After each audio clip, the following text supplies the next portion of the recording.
teman-teman orang Papua, Cabang Serui. Pertama-tama, marilah kita panjatkan puji dan syukur kehadirat Allah Subhanahu wa Ta'ala atas berkat, rahmat serta limpahan kasih sayangnya, sehingga pada sore hari ini kita bisa berkumpul kembali ke tempat ini dalam rangka melaksanakan pengajian rutin yang dilaksanakan setiap 2 bulan sekali Pak Ustadz. Alhamdulillah ini yang kedua kali kami mengundang Pak Ustadz untuk berkumpul bersama kami di tempat ini Pak Ustadz. Serta salam tidak lupa kita junjungkan kepada baginda Rasulullah, kemudian kepada para keluarganya, kepada para sahabatnya serta pengikutnya hingga akhir zaman. Baiklah Pak Ustadz, pada sore hari ini susunan acaranya yaitu yang pertama pembukaan sudah kita bersama-sama, yang kedua yaitu proses singkat Pak Ustadz yang akan dibawakan oleh Pak Ustadz Sukma Sakti.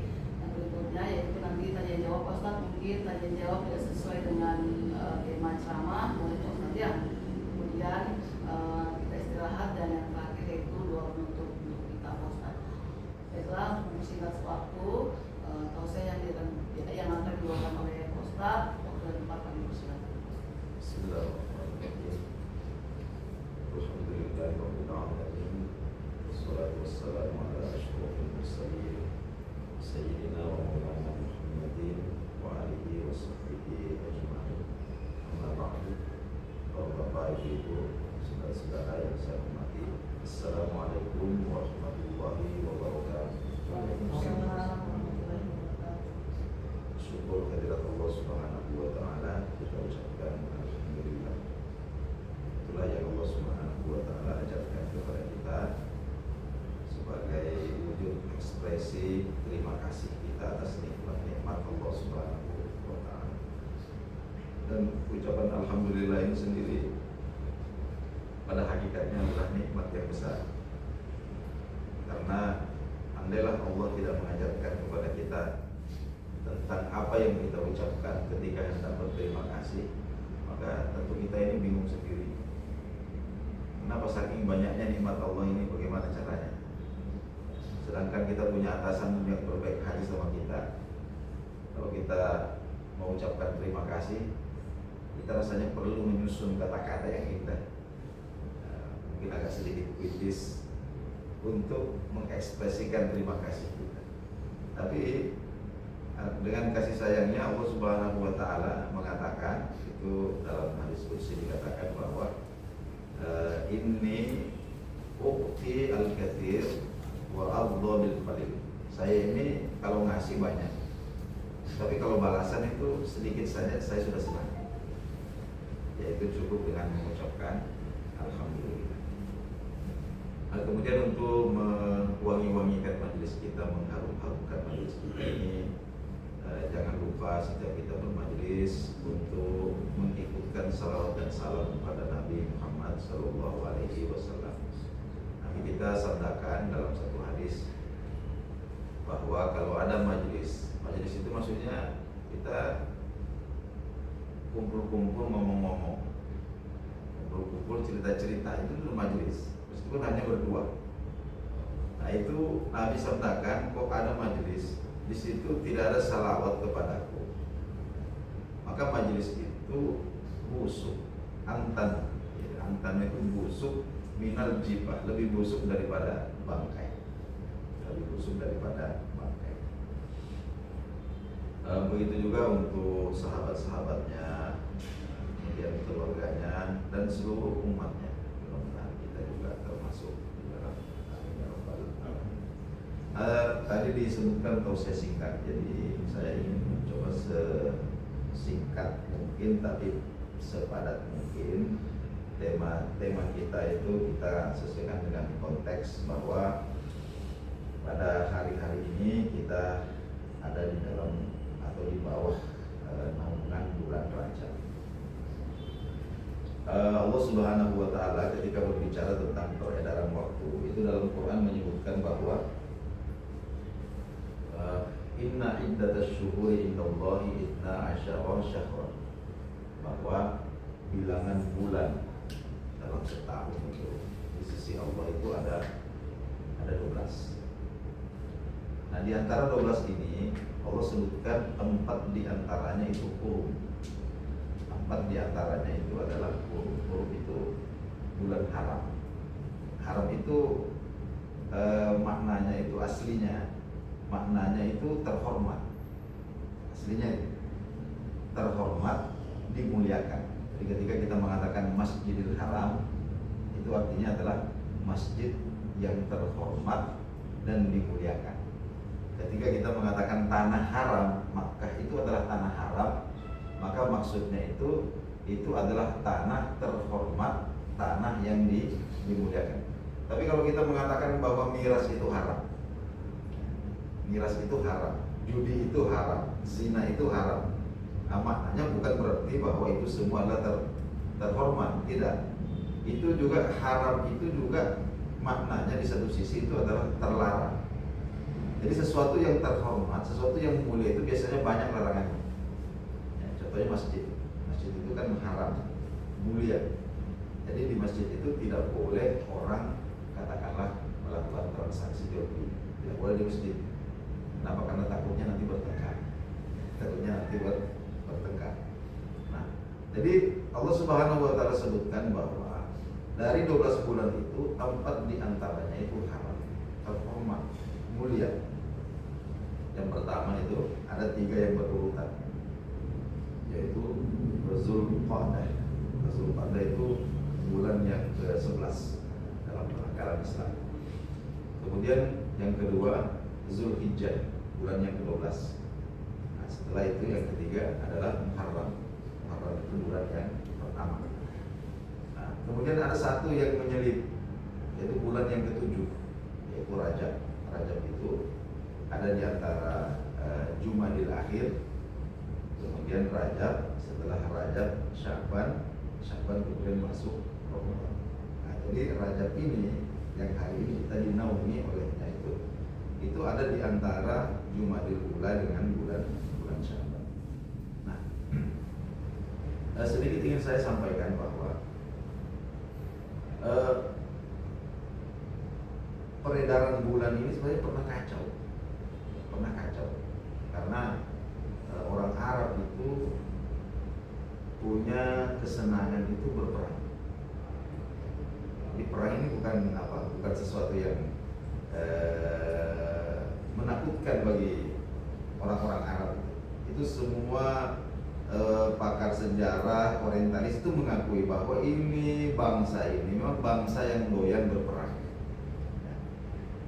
Akan tetapi bagaimanapun senangnya mereka dengan peperangan, mereka itu tetap menginginkan ada kedamaian. Jadi sehingga 4 bulan yang saya sebutkan itu tadi, itu sebelum Islam datang, itu memang bulan-bulan itu sudah ditetapkan sebagai bulan perdamaian. Jadi di 4 bulan ini tidak boleh ada peperangan, tidak boleh ada penyerangan ya kepada suku atau klan-klan tertentu. Tapi persoalannya adalah kadang mereka ini ingin sekali berperang, tapi sudah mau masuk bulan haram.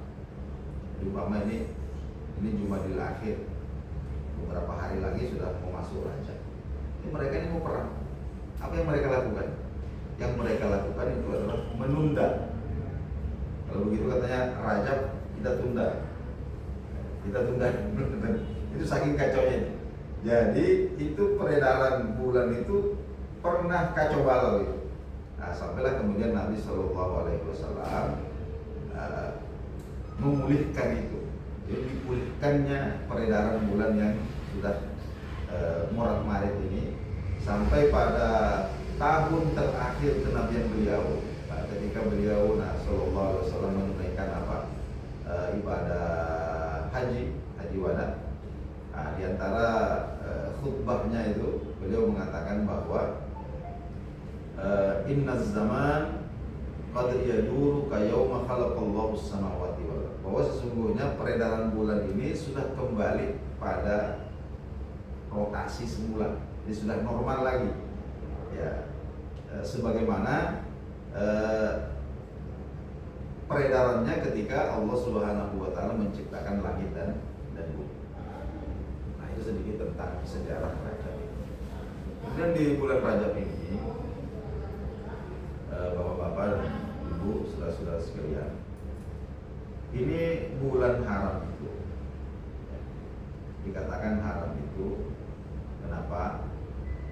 Karena di situ semua kebaikan-kebaikan yang kita lakukan itu pahalanya melebihi, ya, melebihi pada bulan-bulan yang lain selain Ramadan. Tapi dosa yang kita lakukan di bulan-bulan haram ini itu juga begitu, ya, jadi berlipat ganda juga, ya.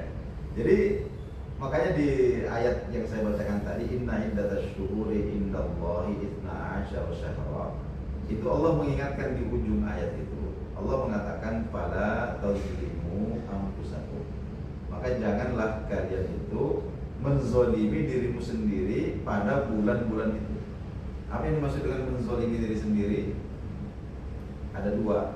Yang pertama, melakukan hal-hal yang negatif, ya, melakukan hal-hal yang negatif. Kemudian yang kedua, tidak melakukan hal-hal yang positif. Nah, ini juga termasuk menzolimi diri sendiri. Nah, jadi itu apa namanya? Itu tausiah. Ya. Jadi wasiat dari Allah Subhanahu wa taala. Kalau kamu panjang umur sampai di bulan-bulan haram itu, maka jangan menzolimi dirimu sendiri. Pertama dengan melakukan hal yang negatif, dan yang kedua dengan tidak melakukan hal yang positif. Jadi, dan semua ini berlaku kepada apa-apa yang Allah Subhanahu wa taala statuskan sebagai haram, nah, termasuk tanah haram. Jadi orang mabuk di Indonesia dengan orang mabuk di tanah haram itu dosanya beda. Dosanya beda. Kenapa? Karena faktor tempat. Nah, begitu juga dengan bulan-bulan haram ini. Jadi dosa itu berlipat ganda catatannya. Ya. Kemudian termasuk juga dipengaruhi oleh orang yang melakukan. Ya, orang yang melakukan, statusnya itu apa? Orang awam dengan orang khusus itu meskipun melakukan dosa yang sama, itu dosanya lebih besar orang yang khusus. Orang khusus maksudnya itu orang alim, katakanlah ulama, ya. Kalau ada ulama mestinya jadi panutan, malah melakukan dosa. Itu dengan orang awam sama-sama melakukan dosa, tapi itu catatannya atau kadarnya atau bobotnya itu berbeda. Nah, ini. Dan diantara amalan apakah gerangan di bulan Rajab ini yang mesti kita prioritaskan? Itu sebenarnya semua bentuk-bentuk kebaikan yang kita mampu untuk lakukan, maka lakukan. Atau paling tidak, kalau tidak mampu melakukan kebaikan, maka jangan melakukan keburukan. Jadi saya berikan contoh umpama seperti puasa. Puasa Rajab itu, apakah ada puasa Rajab itu? Puasa yang khusus Rajab. Nah, Nabi SAW dalam riwayat Abdullah bin Abbas, itu beliau pernah, ya, dalam tahun tertentu itu bulan Rajab tiba, kemudian Nabi berpuasa. Nabi berpuasa sampai sahabat mengatakan kayaknya beliau ini tidak akan berbuka. Maksudnya kayaknya Rajab ini beliau akan puasa terus. Saking banyaknya puasa Nabi di bulan Rajab ini. Tapi ada juga tahun-tahun tertentu, ya, ketika tiba bulan Rajab itu, Nabi SAW itu, menurut kesaksian para sahabat, itu tidak berpuasa sampai kami mengira bahwa beliau akan meninggalkan puasa Rajab itu. Ya, jadi itu yang. Jadi artinya apa? Artinya adalah bahwa puasa Rajab itu pernah dilakukan oleh Nabi SAW.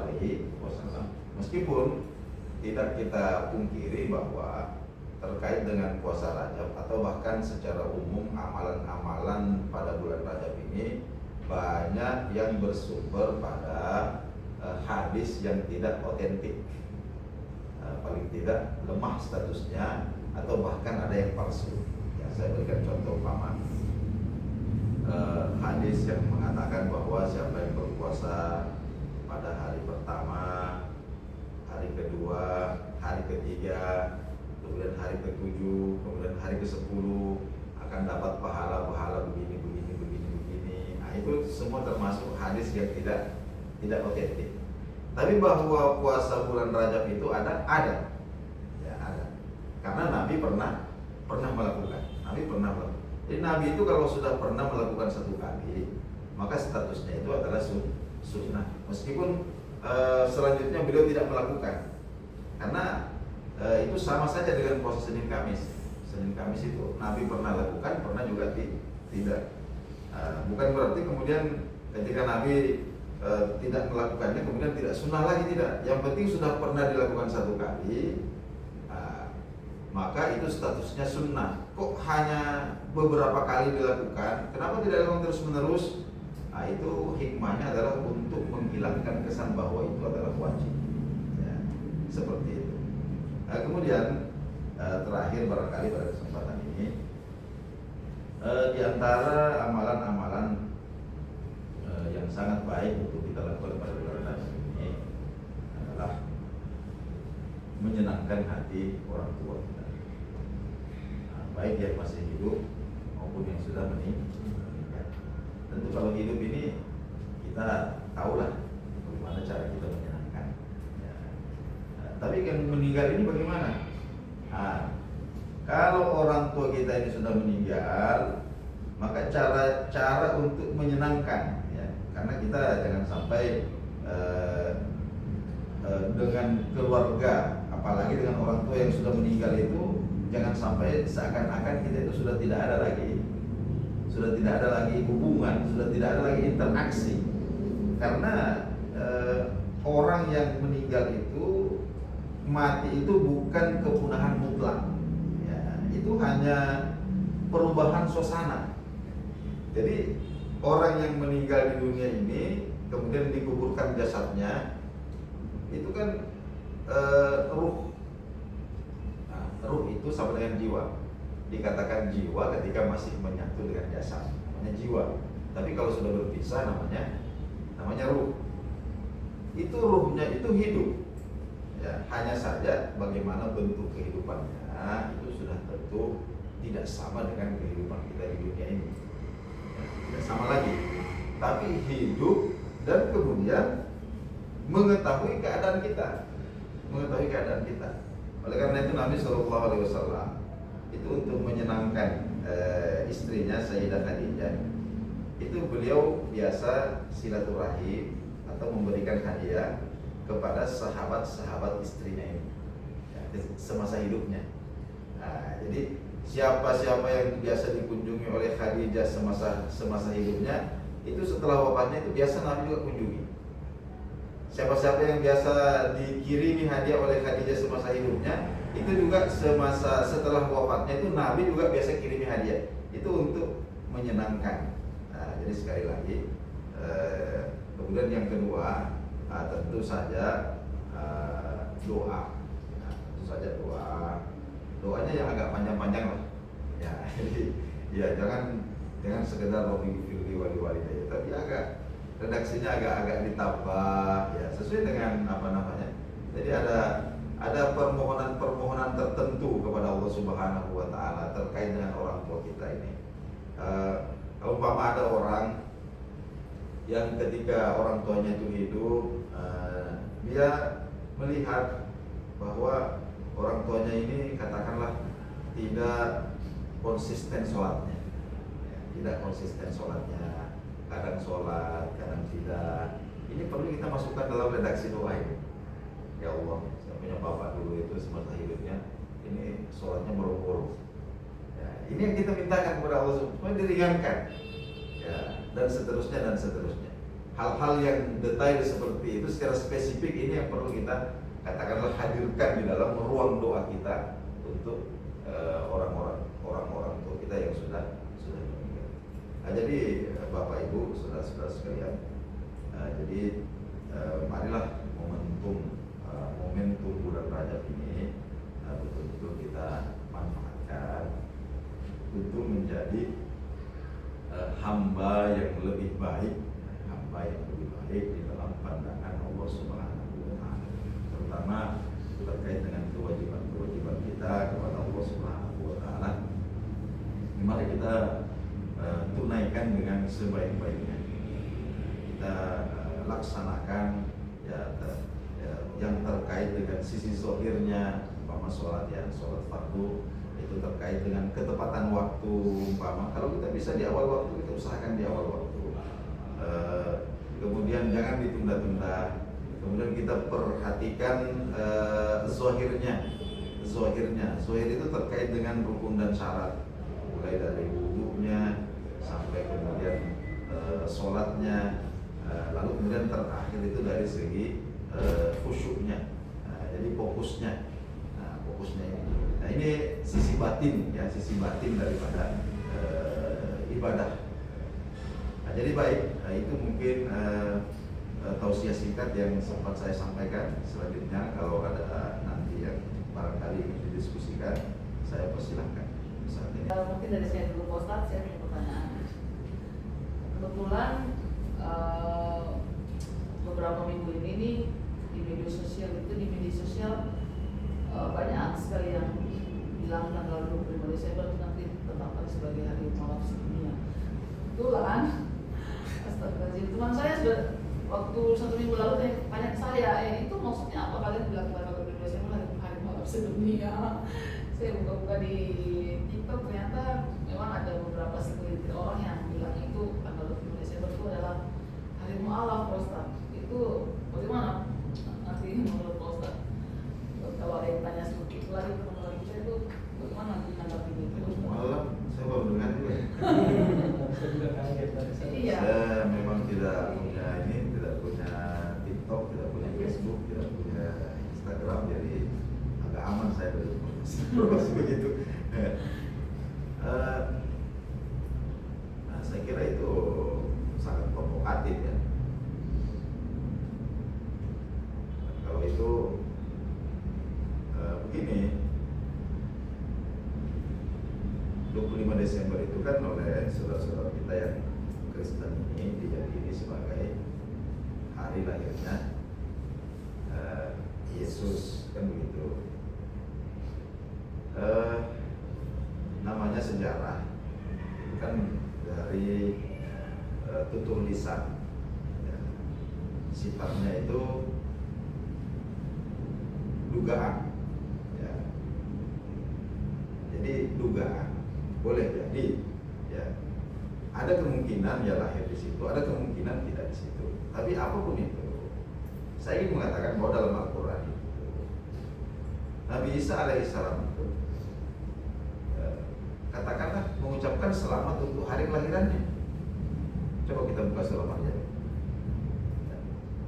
Qala inni abdullahi atani al-kitaba wa ja'alani nabiyya wa ja'alani mubarakan aina ma kuntu wa awsani bis sholati waz zakati ma dumtu hayya wa barran bi walidati wa lam yaj'alni jabbaran syaqiyya wassalamu alayya yawma wulidtu. Dan semoga keselamatan selalu melimpah kepadaku di hari aku dilahirkan. Ini kata Nabi Isa. Wassalamu alayya yawma wulidtu, dan semoga keselamatan melimpah atasku di hari aku dilahirkan, wa yawma amutu, dan di hari aku diwafatkan, wa yawma ub'atsu hayya, dan di hari nanti aku dibangkitkan kembali dalam keadaan hidup. Jadi istilahnya Nabi Isa itu mengucapkan selamat untuk hari kelahirannya. Dan saya ingin katakan begini,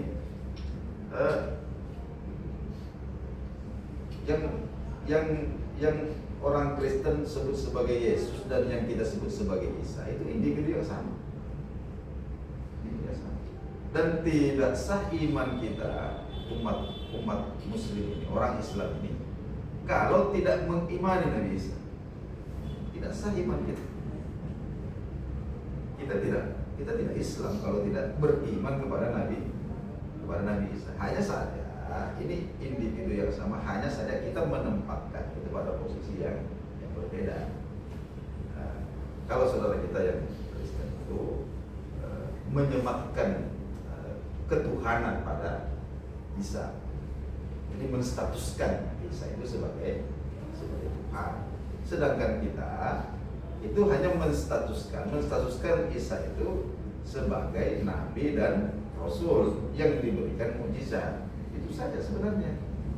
Apakah kita ini tidak boleh bergembira atas kelahiran Nabi Isa? Boleh. Ya, boleh, karena kenabian itu satu rantai. Satu mata rantai, itu tidak semuanya itu membawa risalah yang sama. Nah, yaitu keesaan Allah Subhanahu wa taala, membawa dakwah tauhid. Hanya saja syariatnya itu berbeda. Jadi begini, jadi hal-hal seperti itu mesti kita pahami. Kadang ini momen-momen seperti ini dimanfaatkan oleh orang-orang yang tidak bertanggung jawab, yang memang mereka ini senang atau mungkin mendapatkan keuntungan secara material kalau terjadi gesekan. Ya. Jadi saya kira itu kita minimal ya, jangan ikut menyebarkan. Nah, kalau tidak bisa mengcounter, minimal jangan ikut menyebarkan. Apa maksudnya itu menjadi harimau alam sedunia itu? Ya. Maksudnya itu apakah orang-orang saudara-saudara kita yang Kristen ini mau dimualafkan semua? Itu kan tidak mungkin. Jadi seandainya Allah menginginkan, ya, kana nasu ummatan wahidah, manusia ini menjadi umat yang satu seandainya Allah menginginkan itu. Tapi Allah tidak menginginkan. Ya. Makanya kan kemudian dikatakan bahwa la ikraha fid-din. Ya. Tidak boleh kita memasukkan unsur-unsur pemaksaan, ya, di dalam masalah agama. Jadi agama itu pilihan. Kita memilih bahwa kita hidup berdampingan, bahwa selain ikatan keagamaan ini, kita harus tahu bahwa kemanusiaan itu lebih didahulukan daripada keberagamaan. Jadi kemanusiaan itu lebih didahulukan daripada keberagamaan. Ya. Jadi itu saya kira tidak perlu direspon. Ya.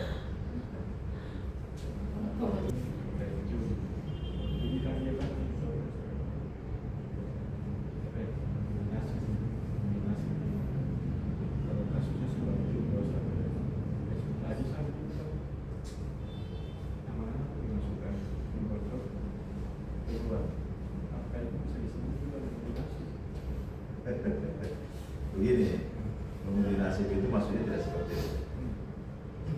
Jadi disebutkan dalam nominasi dalam bahasa Quran namanya aslam, wal aslam. Jadi ceritanya begini, orang Arab itu, ya, khususnya di kota Mekah itu kalau mereka itu ada hajat, apakah mau pergi berdagang atau mau ada acara pernikahan, mau menikahkan putrinya, atau ada yang melamar putrinya, mereka ini kemudian datang ke Ka'bah. Nah, di dalam Ka'bah itu ada 3 anak panah. Ada 3 anak panah. Yang kata mereka itu warisan dari Nabi Ibrahim, tapi Allah bantah, yang tidak mungkin. Nabi bantah itu. Anak panah yang pertama itu tulisannya laksanakan. Anak panah yang kedua tulisannya itu jangan lakukan. Anak panah yang ketiga ini kosong, tidak ada tulisan. Jadi kalau mereka itu ada itu tadi ya, mereka itu minta petunjuknya di situ. Jadi mau dilaksanakan atau tidak, itu mereka itu dengan aslam itu, dengan anak panah itu. Jadi tiga-tiganya itu dilemparkan. Itu kalau kayak kita lempar pisau gitu ya, ada ininya. Jadi nanti mana yang menancap, mana yang jatuh gitu. Kalau yang menancap laksanakan, berarti mereka laksanakan.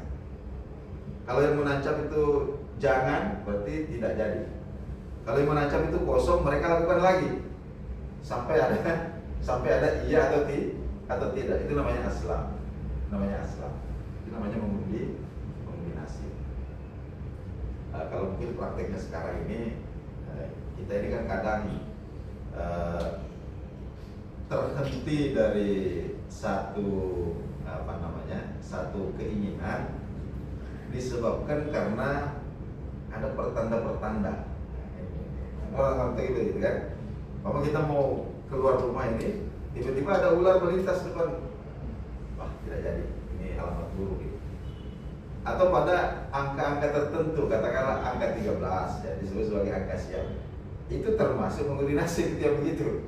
Itu namanya tiar, itu bahaya itu. Nah, tapi kalau arisan, ya ini kan sebenarnya arisan ini begini.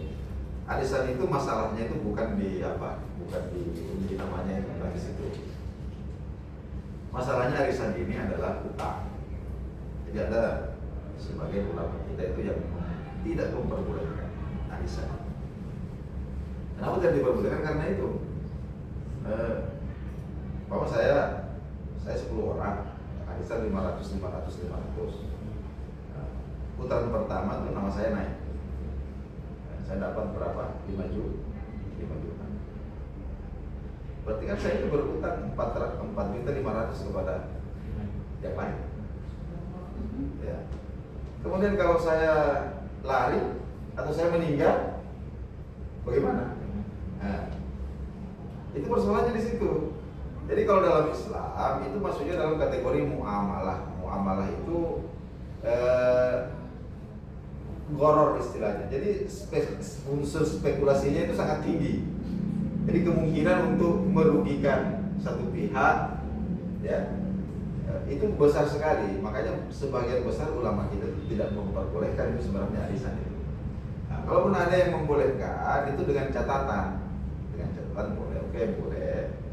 Tapi kalau terjadi sesuatu itu harus jelas siapa yang bertanggung jawab. Itu harus ada akadnya. Ya. Oke lah kalau kita mungkin arisan 50.000 gitu. Tapi kalau saya dengar ini ada arisan haji ya. Ada arisan haji itu puluhan juta. Arisan ada lagi ini kan baru-baru ini saya baca di berita itu. Kan banyak yang uangnya itu digondol orang ini gara-gara praktek arisan. Kayak kemarin yang di Kediri ada berapa miliar itu, ada 5 miliar kan. Ini kan ya, jadi saya katakan bahwa arisan itu banyak ulama kita tidak membolehkan karena faktor ini tadi, spekulasinya itu sangat mungkin seperti itu. Tentang menikah kan? Saya ingin tanya ini masalah agak tadi tentang membahagiakan orang tua yang ini jujur di kejadian diri saya sendiri saat ini kan mertua posisinya saat kan habis sakit parah dan sekarang mungkin usia sudah 60 dan sudah tidak bekerja. Sebelumnya memang bekerja keras, terus ibu mertua ini mungkin saat ini karena terbuka karena bapak lagi stroke, dan mungkin namanya orang stroke kan jiwanya seperti masih ingin berkuasa tapi tidak mampu begitu rasanya. Nah, setiap hari ini bentrok sampai rame, sampai pokoknya pada dasarnya ibu mertua ini minta cerai di usia itu. Kita sebagai anak itu inginnya bagaimana orang tua itu bisa sampai bulannya itu kita masih bisa lihat sama-sama. Nah, kondisinya juga saya ada di sini, istri ada di sini. Kita juga bingung ambil keputusan seperti apa, kita mau mendukung, kita menengahi, bilangnya kita mendukung salah satu pihak, dan itu tidak diterima baik sampai hari ini pun saya masih kira-kira sebagai anak kita harus memilih jalan keluar yang Jadi di Jawa, Sisi Jawa. tempun gini. Jawanya pun di. Jawanya Nganjuk. Oh Nganjuk. Jadi mertua laki-laki kena stroke, gitu ya. Baru 1 tahun. Kemudian katakanlah mertua perempuan tidak tahan, mungkin selalu emosional lah ceritanya gitu, sehingga minta cerai. Jadi begini ya, kalau memang sudah seperti itu, kita itu tidak bisa juga menghalangi ibu mertua kita itu untuk meminta cerai. Tidak bisa. Kenapa? Karena ya, ketika pernikahan itu sudah tidak bernilai ibadah, pernikahan sudah tidak bernilai, ibu kan tidak sanggup sabar, dan memang tidak ada kewajiban sabar. Kalau selalu dimarahi, selalu disalahkan itu kan bagaimana? Dia sudah merawat ya, ada salah sedikit terus dikeprek lagi, kurang apa sedikit. Wah ini kan istilahnya secara psikologi itu juga sebenarnya kalau saya mengatakan bahwa beban psikologi ibu mertua itu lebih berat sebenarnya daripada yang kena bapak yang kena sakit stroke ini. Tentu keinginan kita sebagai anak itu bisa kembali gitu. Nah, tetapi kan realita itu tidak selalu sejalan dengan apa yang kita inginkan. Ya kalau mungkin bapak ini bisa mengubah, ya, bisa katakanlah kemudian lebih tenang, bisa lebih lebih nerimo lah, nerimo dengan keadaan itu ya. Ya mungkin ibu juga bisa lebih lega perasaannya. Nah, karena capek itu kalau cuma capek fisik saja itu tidak ada masalah. Tapi yang jadi persoalan ini kalau capek pikiran, capek hati juga. Ini yang ada. Jadi kalau memang kasusnya seperti itu, tentu kita sebagai anak ini kita pinginnya tetap sama-sama. Tapi tentu kita harus melakukan sesuatu, katakanlah mungkin kita berbicara lebih dalam kepada bapak, gitu, bahwa Pak sebenarnya mama itu kasihan juga. Dan kemudian mendoakan, ya sebatas itulah yang kita.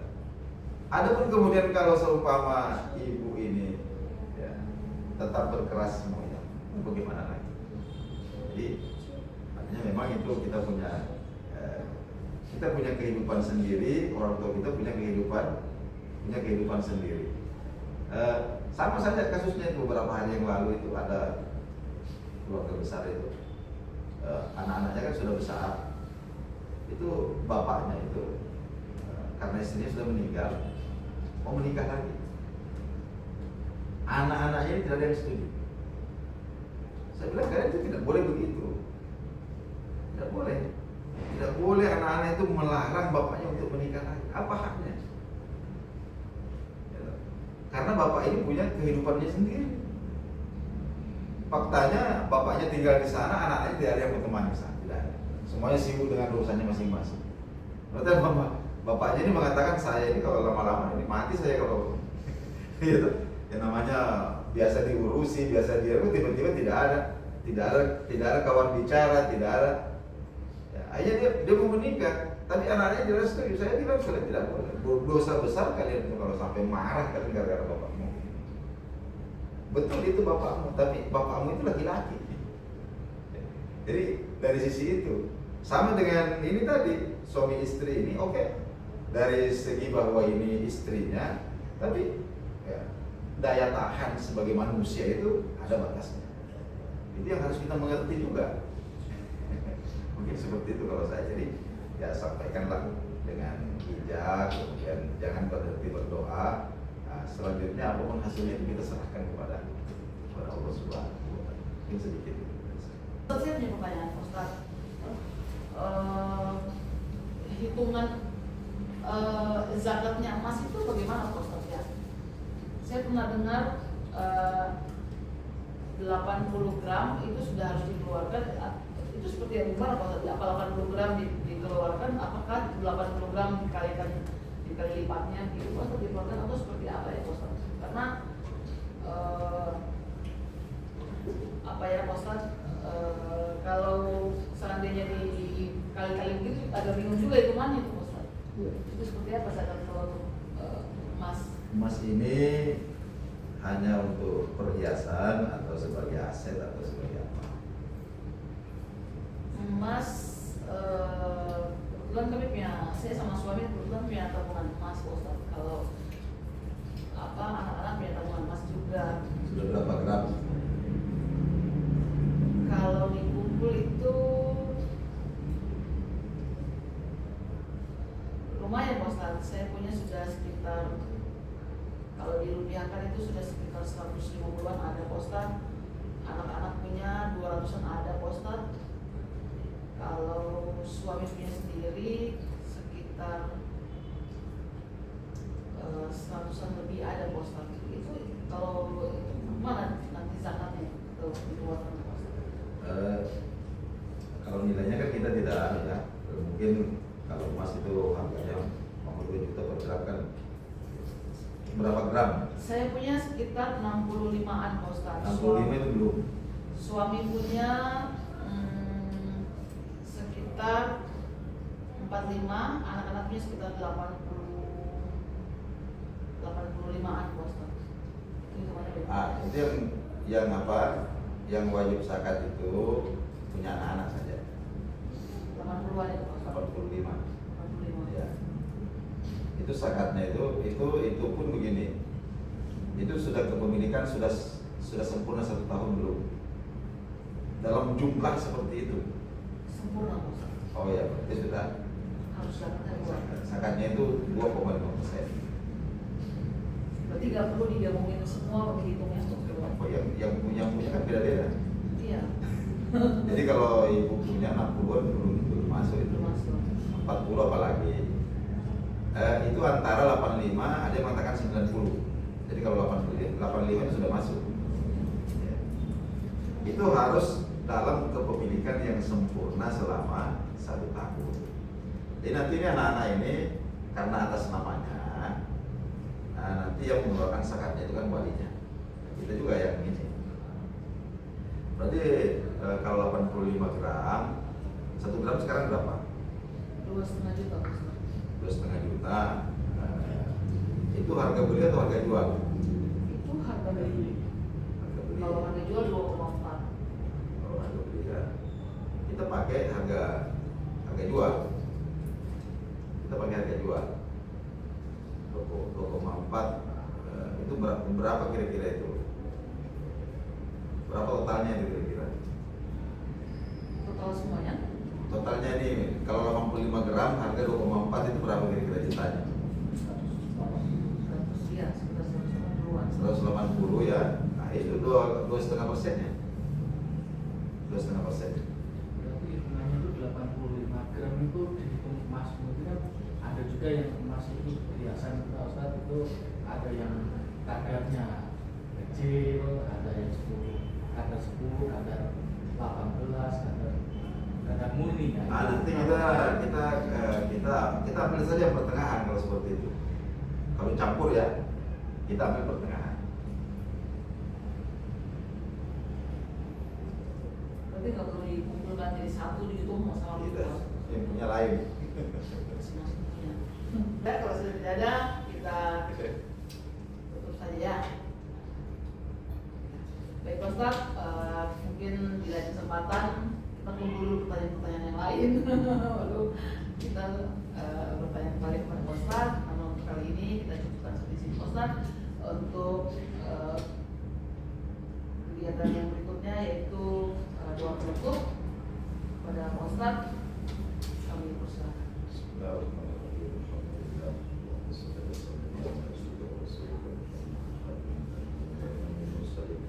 La إلا أنت سبحانك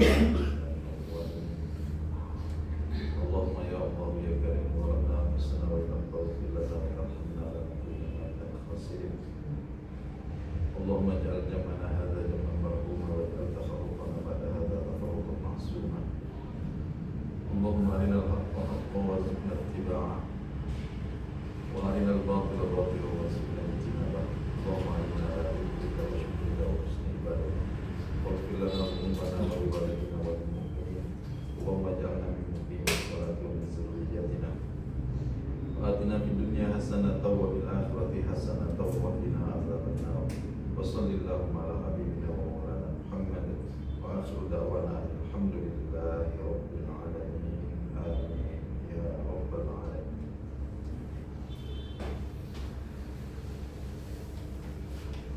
Baiklah, dengan berakhirnya pengajian sore hari ini, maka pengajian sore hari ini pun saya tutup. Wabillahi taufiq wal hidayah.